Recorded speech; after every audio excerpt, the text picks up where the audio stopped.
Ngayong araw na ito ay nais po namin kayong i-update sa nangyaring insidente noong March 14, 14, sa lungsod ng Maynila na kung saan yung grupo na umiikot sa Metro Manila na riding in tandem robbery hold-up ang style at yung iba na naging biktima nila ay napapatay nila.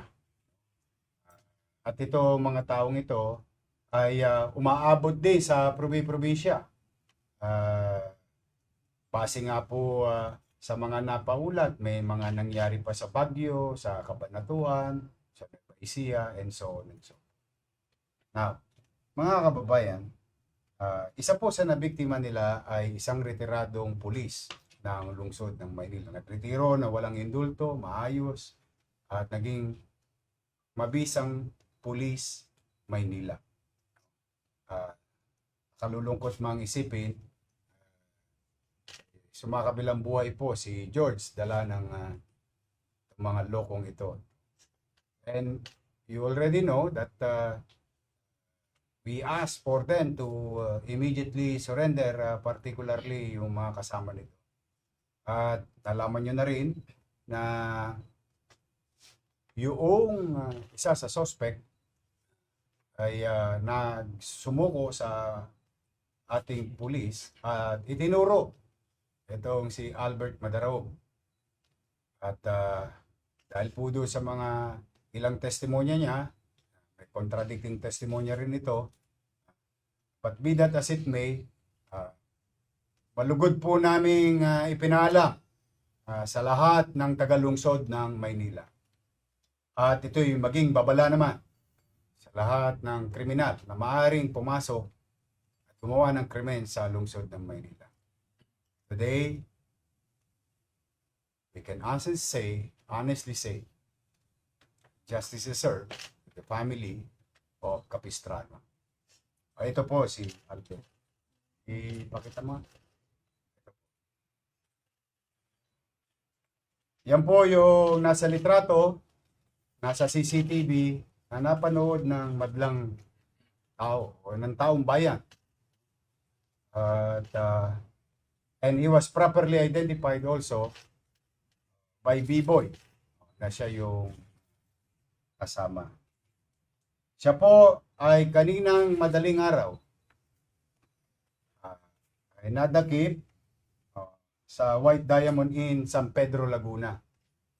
Base na rin sa mga impormasyong ibinigay ng publiko. Kaya ako po, on behalf of the family ng Capistrano family, on behalf of the people of Manila, maraming salamat sa taong bayan na nagbigay ng impormasyon sa amin na ito nag-check-in sa Nueva Ecija, sa Cabanatuan, paikot-ikot sa Arayat, pati sa San Mateo, kung saan-saan po ito nagpunta at nagbibigay ng impormasyon sa ating kapulisyan ay mga taong bayan.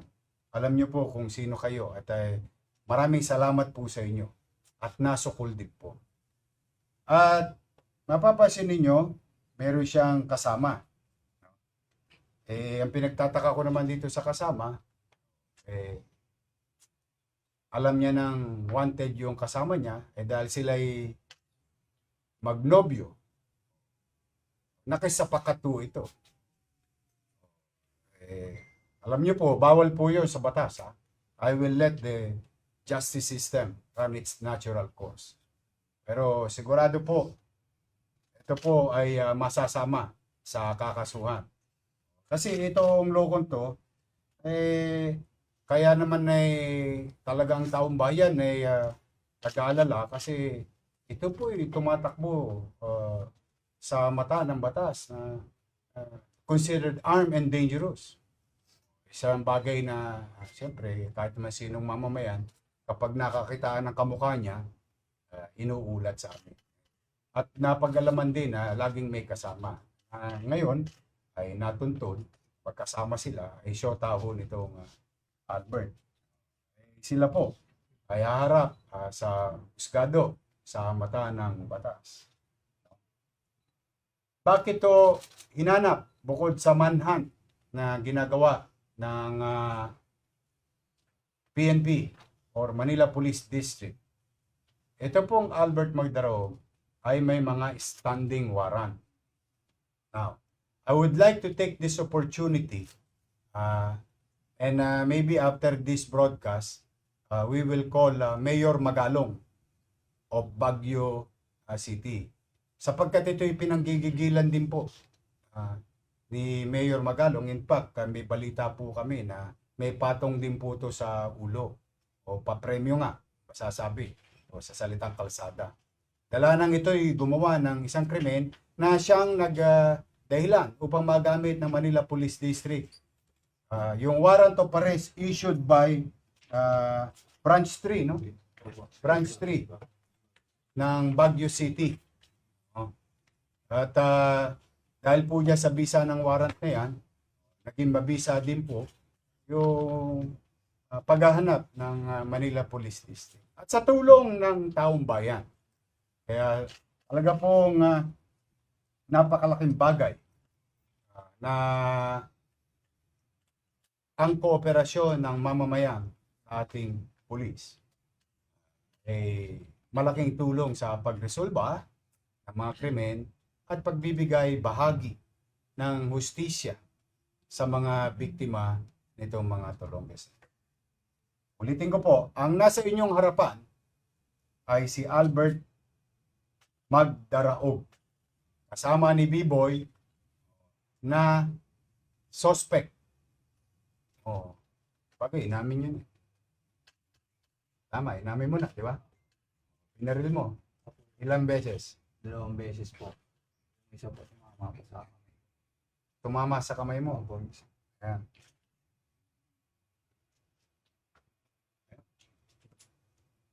So hindi rin sa suspect. The way I look at it, but there will be a process that it's going to be followed.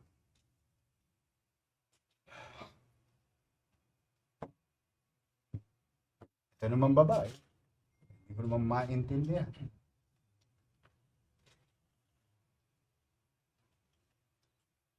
O paano ngayon yan? You will be charged of harboring criminals.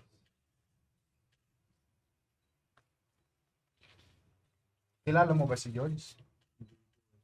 Ha? Nakita lang po namin na may suot po siya ng alahas. Yun talaga ang lakad nyo. Opo, yun. Sinong pinuno ninyo? Si B-Boy po talaga yun. Sabi ni Biboy, ikaw daw eh. Hindi po. Sabi ni Biboy, ikaw daw ang mastermind. Lakad ko po talaga, set po talaga lakad. Oh. Tapos nagtago po ako nagkaroon po ako ng warrant sa Baguio. Ayun po, habang nagtatago po ako, malakad na po sila dito eh. Sila rin po yung nag-trending dito eh, dati po. Saan? Naglapan po sa Dundo. Anong panahon yun? Po na nagtatago po ako. Anong panahon yun? 2022 ata yun. 2022. Sila rin yung lumakad. No? Opo. Bakit kailangan mo barilin? Bakit dinalawahan mo? Kita po kasi may bumubunot po. Bumubunot? Opo. Hindi naman nakabunot si George eh. Hawakan niya po yung baril niya, may maliit yung baril po maliit. Sino nagutos sa'yo na putukan mo ulit? Ito, so yun po yung pangalawa po, tumama na po sa akin. Sinira niyo yung buhay ng pamilya.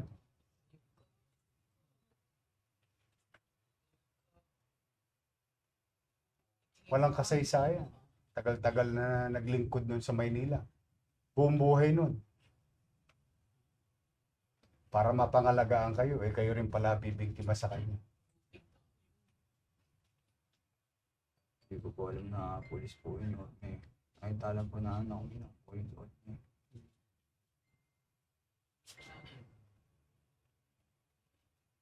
Bakit kayo dumiskarte sa Maynila? Madami daw po kasi dito yun. Madaming may alahas.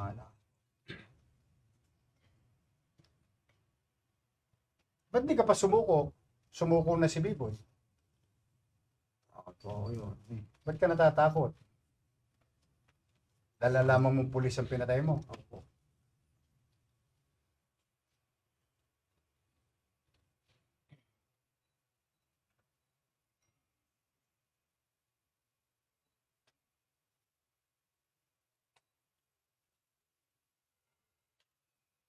Anyway, ito, taga saan ka ne?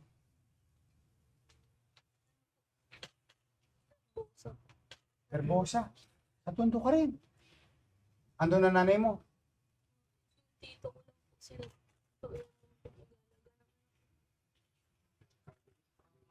Ha?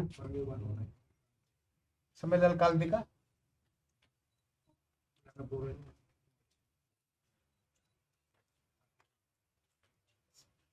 Kaputok yan, sumama na siya rito. Sumasasit yung bata. Iniwan mo yung anak mo, sumama ka dito.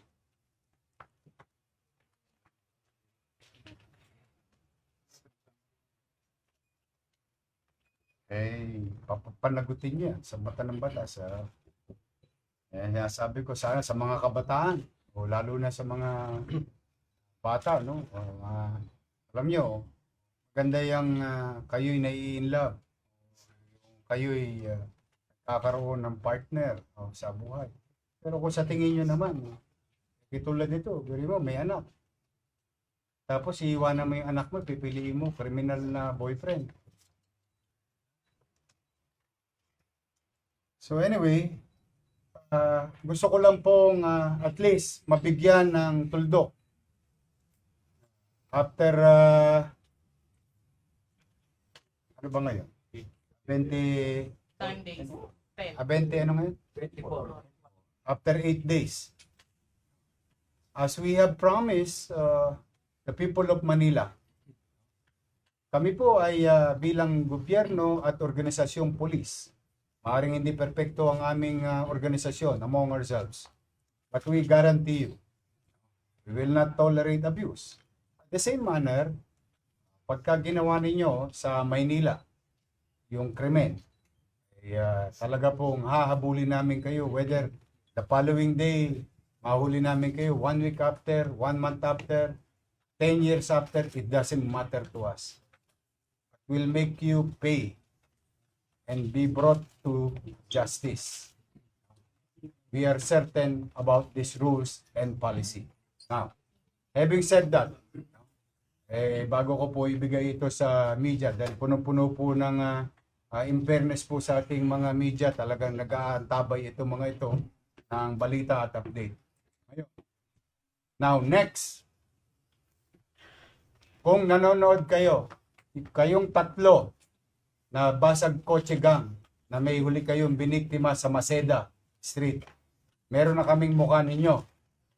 Alam namin taga saan kayo. Malapit lang kayo. You're about 3 kilometers. Maring pinagtatawan-tawanan nyo kami ngayon. Ulitin ko ha. A few weeks ago, may insidente sa Maceda. Basag kotse gang. Nananahimik yung kotse, binasag ninyo, ninakawan ninyo. Taga-Tindalo kayo. Maring hindi kayo umuwi ngayon dyan. Ulitin ko ha. Kayo ay properly identified. Kung ako sa inyo, bakit ayaw mo nga sumuko? Takot po ako kasi po, yung pinatay ko po, pulis po. Hindi ko po alam na pulis po yung nadali ko po. Oh. Kaya binibigyan ko kayo ng pagkakataon, kayong tatlo na involved sa pagbasag ng kotse sa Maceda 2 weeks ago. Ako sa inyo at sa magulang ngayon ay surrender nyo na po ang inyong anak o kayo mang nanonood ngayon. Ulitin ko ha, kayong tatlo, grupo, na nambasag ng kotse sa Maceda Street, mananghali. Broad daylight. Wag nyo nang hintayin, nakita nyo yung sa kodli ko. Na baka mamaya, alam nyo, may insidente. Buto ito, nung nakita ni Anisete, tinaas kagad ang kamay. Akala namin bubunot dahil as he is considered armed and dangerous with capability to intent to kill. Kita ninyo yun. talagang mapapabilib lang ako sa Manila Police District. Dahil kahit anong sikip sa dibdib, galit at inis kapwa nila, patuloy nilang kinikilala ang hustisya o pamamaraang makatwira. And I'm proud of the men and women of Manila Police District for practicing restraint and follow the rule of law. But, ulitin ko, hindi lahat araw-araw Pasko sa kriminal. May Pasko rin sa pulis. Baka mamaya sa kalsada pa kayo madisgrasya. Kaya binibigyan ko kayo ng pagkakataon at bibigyan ko kayo ng panahon. Iisa-isay ko kayong ilabas dito.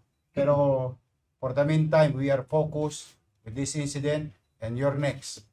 So to those who are watching, stay away from Manila. If you want to commit crimes in Manila or plan to commit crimes in Manila, it's not worth it. Ano, sulit ba? Sulit bang ginawa ninyo? Sulit hindi. Kaya ninyo. Kaya, kung gusto nyo, magbagong buhay na kayo, mukha namang hindi kayo makikinig sa akin magbagong buhay. Pero kayo dito sa Maynila. Hahabulin namin kayo. Layo ng, ang dami yung impormasyon dito. Inabol sa Cabanatuan, inabol sa Arayat, sa Bulacan, sa San Mateo, sa Marikina, punta pa ng Maynila. Tapos Laguna. Ano ang dami nagbibigay ng impormasyon ng mamamayan. Talagang inano ng mamamayan. Pag nakakakita ng postura niya, ng itsura niya. But all things are being considered valid. Natsempuan naman. Natsempuan.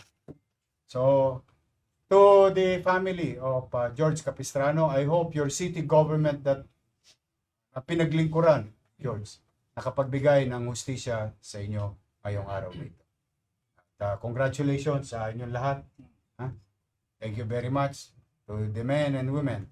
To General Abad, keep it up. Congratulations to our District Director, General Abad. May pagmamalaki mo talaga ang iyong mga pulis, Maynila. So for now, ito po ang inyong lingkod. Hanggang dito na muna. Ito po ay medical. Medical na ba ito? Medical na. I-inquest na rin. Sige. For the meantime, we're happy to be of service to the people. Again, pumanatag po kayo in our own little way.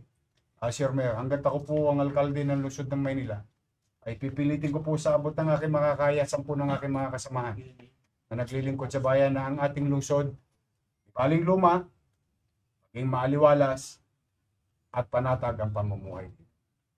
Mag-iingat po kayo, at kung meron po mga complainant na sa tingin ninyo ay biktima rin ito, ay maaari po kayo makipagtulungan sa Manila Police District.